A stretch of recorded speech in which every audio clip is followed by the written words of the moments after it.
escape from the heartless, trying to make things right.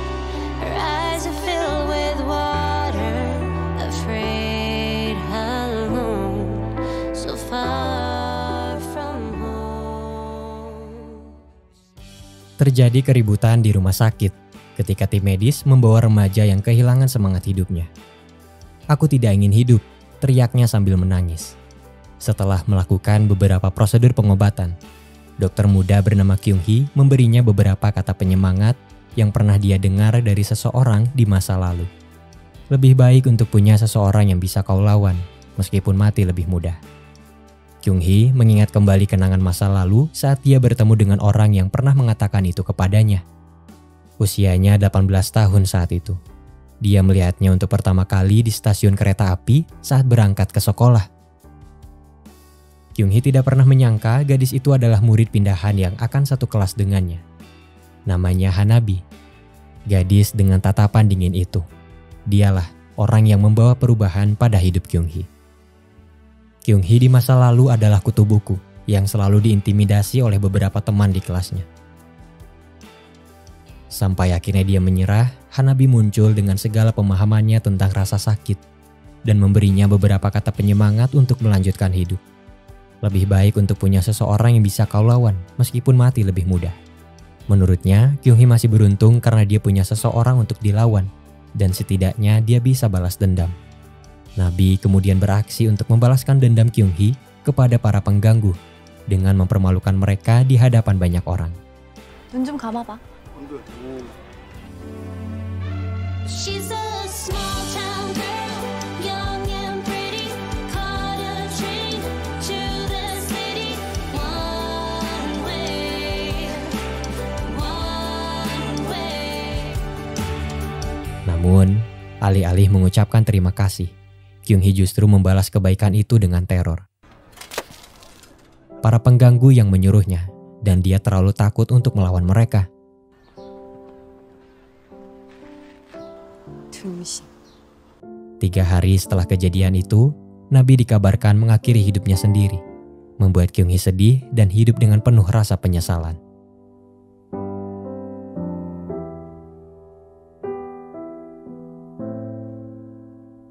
Kyung Hee dewasa menolak upaya kakak perempuannya untuk mengatur kencan buta. Jadi dia menuduhnya masih terpaku pada Nabi. Kyung Hee membantah. Kemudian saat minum dengan Seulgi, teman SMA lama yang akhirnya menikahi saudara perempuannya, Kyung Hee bersikeras bahwa dia benar-benar lupa seperti apa rupa Nabi. Tapi semua pengakuan itu terbantah ketika dia mengingat setiap detailnya dengan penuh kasih setelah mabuk. 눈은 마름모 모양이었지. 코는 꽃갈콘 같았고. 근데 그렇게까지 잘 안 우는 애라 여기까지 보이게 없는 딱 한 번 봤지. Kyung Hee tidak sengaja menemukan buku harian Nabi saat dia mengunjungi ayahnya yang mengelola sebuah bar.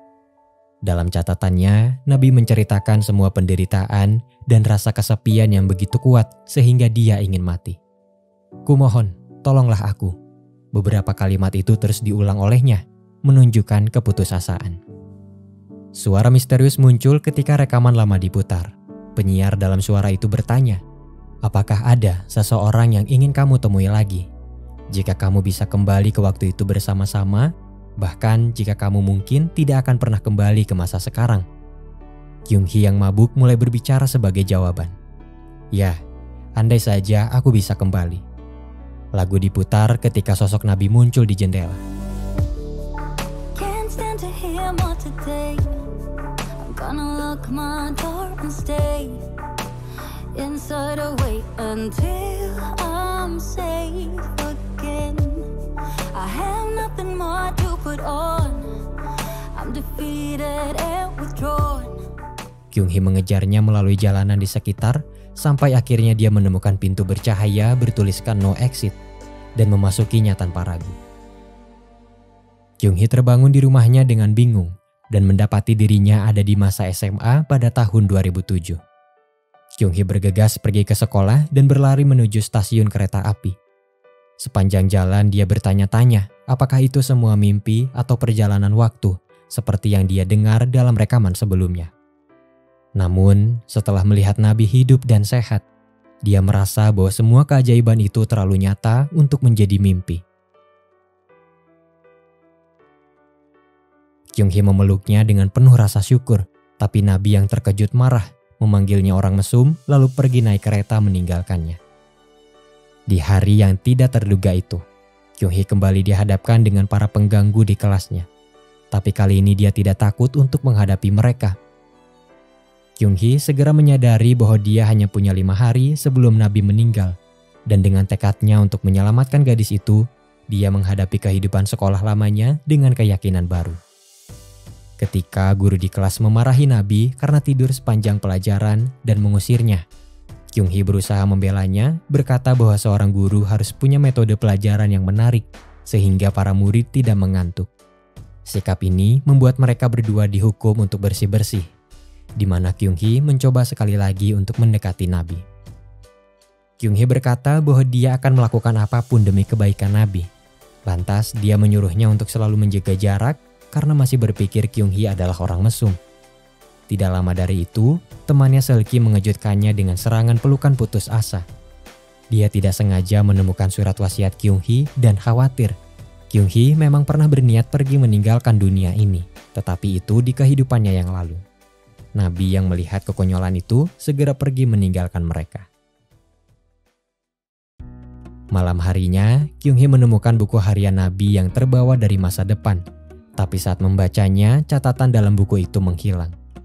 Entri buku harian ditulis ulang karena Nabi punya pengalaman yang berbeda, terutama bagaimana Kyung-hee yang dia anggap gila terus berusaha mendekatinya. Kyung-hee yang membaca keluhan itu kesal dan segera menyadari bahwa dia harus merubah penampilannya agar bisa membuat Nabi terkesan. Terlepas dari penampilan barunya, Nabi tampaknya tidak terpengaruh dan mengulangi aturannya, mundur 3 langkah dariku.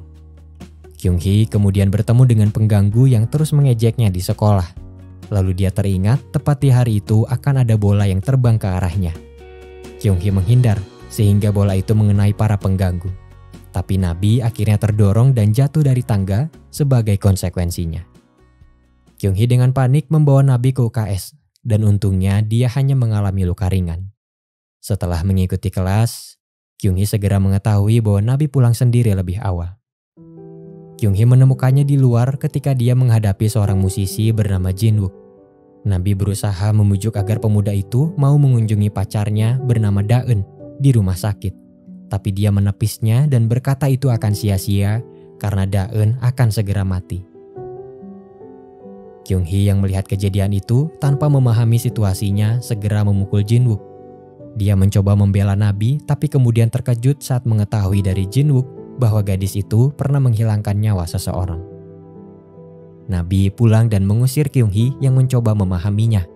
Lalu dia teringat dengan kenangan kelam di masa lalu yang kemudian merubah kehidupannya. Semuanya terjadi sekitar 1 tahun yang lalu, di mana Nabi membujuk teman-temannya Da-eun dan Ji-young untuk melakukan perjalanan. Tetapi bus yang mereka tumpangi akhirnya menabrak jalan dan hanya Nabi yang selamat tanpa cedera. Ji-young meninggal dunia, sementara Da-eun dalam kondisi kritis. Kembali ke masa sekarang, Nabi pergi ke rumah sakit tempat dia mendorong temannya Da-eun untuk bangun dari komanya. Ibu Da-eun tidak begitu menerima kedatangannya, yang selalu membuatnya teringat dengan tragedi kelam itu. Nabi menjelaskan bahwa dia tidak akan berhenti datang ke rumah sakit karena hanya dengan itu dia bisa bertahan hidup. Fakta bahwa hanya dia yang selamat membuat Ibu Da-eun berpikir semesta berlaku tidak adil kepadanya. Nabi yang menyadari itu tidak bisa berbuat apa-apa selain menenggelamkan dirinya dalam penyesalan. Kyung-hee yang diam-diam mengikuti Nabi ke rumah sakit akhirnya tahu bahwa gadis itu sedang menghadapi masalah yang sangat berat. Kyung-hee pulang ke rumah dan menemukan buku harian Nabi sedang ditulis ulang. Tetapi dia hanya melihat tetesan air mata terjatuh di halaman. Kyung-hee yang khawatir bergegas ke apartemen Nabi dan memohon untuk bertemu dengannya melalui pesan singkat. Nabi menemui Kyung-hee di taman apartemennya dan hanya memberinya waktu 1 menit untuk berbicara. Kyung-hee berkata bahwa dia akan mencampuri segala urusannya mulai sekarang. Dia melakukan itu sebagai balas budi karena Nabi pernah menyelamatkannya, meski saat ini dia tidak mengingat apapun. Nabi tampak tidak senang dan dia segera kembali ke rumah setelah waktunya habis. Keesokan harinya di sekolah, Kyung-hee kembali dihadapkan dengan para pengganggu yang mulai takut kepadanya. Dia memanfaatkan beberapa ingatannya dan berlagak seperti cenayang, membuat para berandal itu berpikir 2 kali untuk berurusan dengannya. Malam harinya, Jin-wook tiba di rumah sakit untuk menemui Da-eun, tetapi dia ragu dan akhirnya bertemu dengan Nabi. Jin-wook menceritakan alasan kenapa dia akhirnya mau datang. Sebelumnya, dia bertemu dengan Kyung-hee di tempat sauna, yang berkata kepadanya untuk tidak lari dari kenyataan. Apa yang terjadi kepada Da-eun membuat Jin-wook sedih, tetapi alih-alih menghadapinya, dia justru berusaha lari untuk melupakannya dan memutuskan hubungannya dengan Da-eun. Tidak seperti Nabi yang selama ini terus berjuang melawan semua rasa sakit dan kesepiannya seorang diri. Kyung-hee memohon kepada Jin-wook untuk datang menemui Da-eun, setidaknya itu demi kebaikan bersama.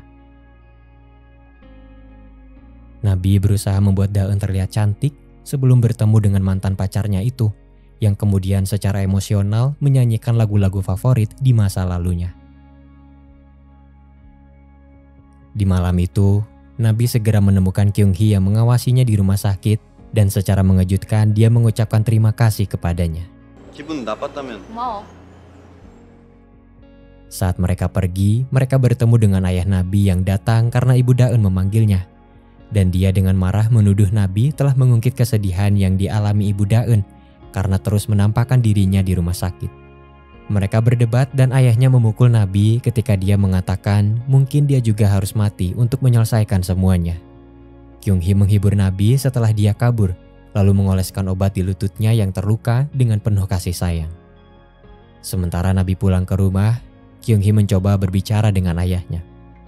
Dia tahu ayah Nabi di masa depan sangat menyesal karena tidak mengenal putrinya dengan baik. Kyung-hee mendorongnya untuk menghabiskan lebih banyak waktu dengan Nabi dan memahami sudut pandang putrinya sebelum terlambat. Sementara itu, Nabi memperhatikan semuanya dari jendela kamar. Kembali ke sekolah, Kyung-hee ingat kebakaran yang terjadi di kelas dan dia berusaha menghentikannya. Itu adalah hari di mana dia merasa putus asa karena para pengganggu memanfaatkan kekacauan itu untuk merisaknya, menyemprotnya dengan apar. Namun, kejadian itu tetap terulang dan kebakaran kali ini berasal dari sumber yang berbeda. Nabi menghidupkan kembali traumanya dari kecelakaan tahun lalu dan dia melarikan diri ke atap. Saat para pengganggu memadamkan api, mereka menyemprot Seulgi dengan alat pemadam. Dan Kyung-hee segera menyadari bahwa Nabi ada di atap pada hari itu bukan tanpa alasan. Pada kesempatan kali ini, Kyung-hee mengulang kembali apa yang dilakukan Nabi saat menyelamatkannya, memberinya beberapa kata penyemangat dan memintanya untuk tetap hidup. Kyung-hee tahu selama ini Nabi terjebak dalam lingkaran kesedihan dan dia berjuang melewati semua itu seorang diri. Nabi menyalahkan dirinya sendiri atas apa yang terjadi kepada teman-temannya dan melihat bagaimana orang-orang menyalahkannya dari belakang membuatnya putus asa. Ayahnya senang karena dia selamat. Tetapi itu justru membuat Nabi semakin merasa bersalah dan tidak ada orang yang berusaha memahami perasaannya, sehingga dia ingin mengakhiri kehidupannya. Namun, dari lubuk hatinya yang paling dalam, dia juga punya mimpi untuk bisa hidup normal seperti orang lain dan bahagia. Karena itu dia merasa frustasi dan tidak tahu harus berbuat apa selain menyalahkan dirinya sendiri. Kyung-hee menegaskan bahwa semua yang terjadi adalah kecelakaan dan itu bukan kesalahannya. Dia tahu kata-kata seperti itu tidak akan menghiburnya, tetapi dia ingin menunjukkan bahwa ada orang yang mencintainya, orang yang ingin dia bertahan, dan mereka yang akan hancur jika hidup tanpanya. Kyung-hee meminta Nabi untuk bertahan sedikit lagi karena dia akan segera datang untuk menemaninya. "Kamu harus tetap hidup, Hanabi," ucap Kyung-hee sebelum dia mendekapnya dalam pelukan.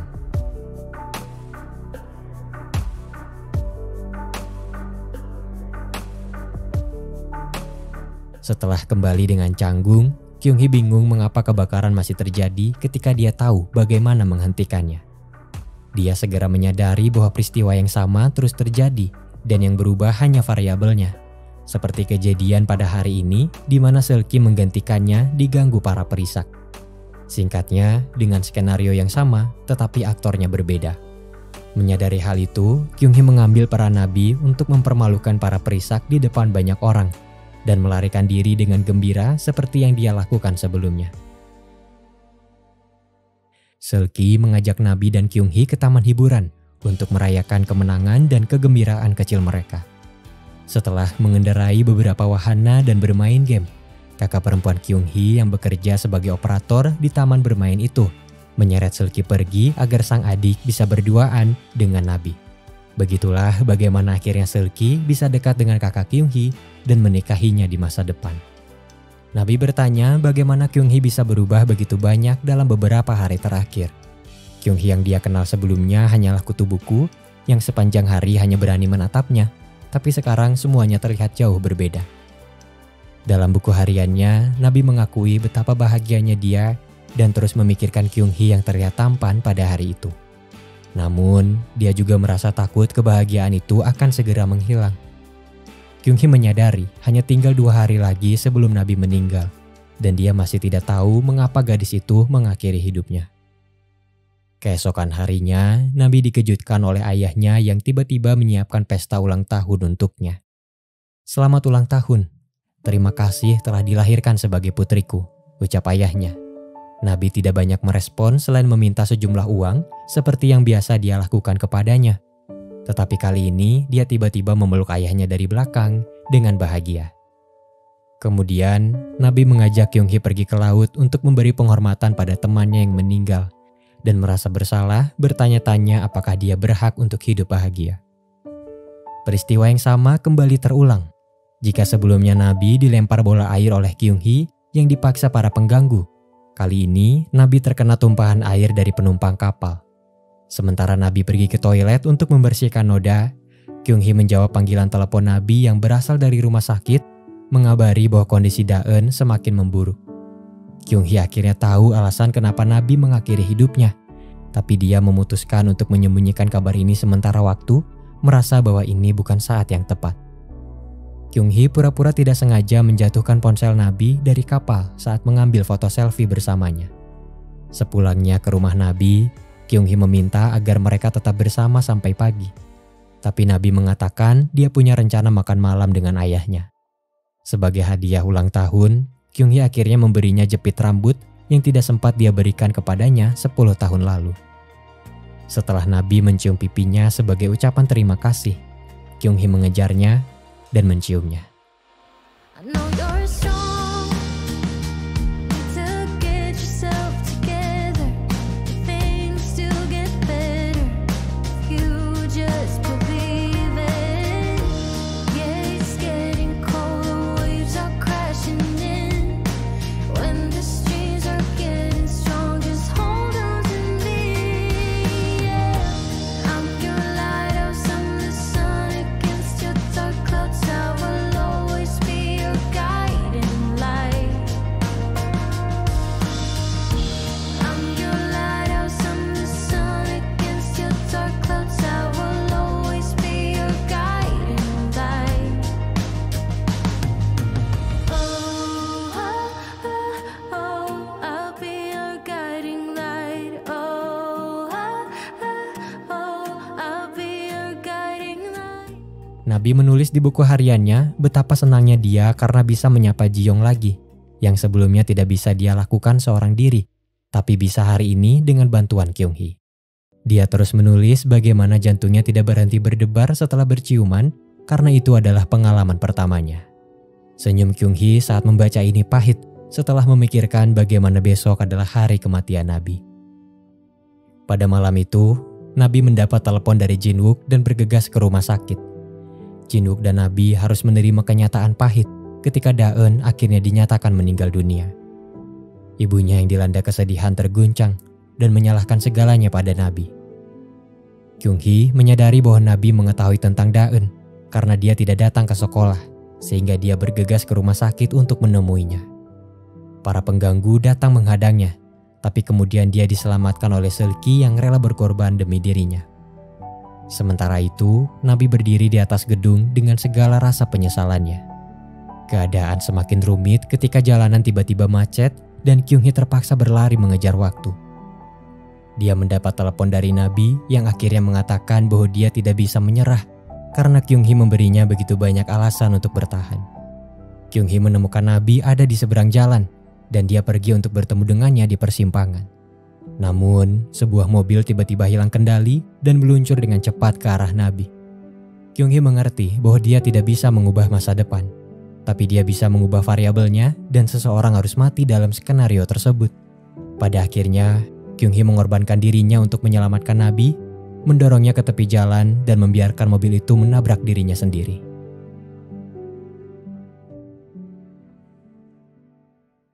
Sepuluh tahun kemudian, Nabi bertahan hidup dan dia menjadi seorang dokter. Terjadi keributan lagi di rumah sakit ketika tim medis membawa remaja yang sama di awal cerita. Setelah Nabi mengurusnya, dia pergi ke samping tempat tidur Kyung Hee yang terbaring koma dan mengatakan bagaimana semua yang dia prediksi dalam suratnya menjadi kenyataan. Ternyata Kyung Hee sudah memperkirakan semuanya sehingga dia menyiapkan surat untuk keluarga dan teman-temannya jika terjadi sesuatu. Dia menceritakan pengalamannya menjelajahi waktu meskipun tidak semua orang akan mempercayainya. Tetapi bagi Nabi, tampaknya itu menjadi masuk akal setelah dia mengingat semua keanehan yang terjadi. Dia percaya bahwa pria itu kembali dari masa depan untuk menyelamatkannya. Dalam suratnya, Kyung Hee berpesan kepada Nabi untuk menjalani hidup dengan bahagia dan dia mengabulkan permintaan itu sambil merawatnya di rumah sakit dengan penuh kasih sayang. Cerita pun berakhir ketika Kyung Hee membuka matanya setelah 10 tahun koma dan tersenyum. Jika kamu pernah berpikir untuk menyerah, ingatlah mengapa kamu bisa bertahan begitu lama. Jika kamu tidak memiliki kekuatan untuk melangkah, mintalah orang yang kamu cintai untuk menarikmu. Dan jika kamu merasa tidak memiliki siapa-siapa, tapi jantungmu masih berdetak, itu adalah bukti bahwa Tuhan masih ada untukmu. Takdir yang dituliskan Tuhan merupakan hal terbaik dalam hidup. Walau terkadang yang terbaik itu tidak selalu indah. Cinta mungkin hadir karena takdir, tapi tak ada salahnya untuk diperjuangkan. Melepaskan orang yang dicintai memang berat, tapi percayalah, cinta sejati selalu menemukan jalannya sendiri, bahkan jika terpisahkan oleh jarak, ruang, dan waktu.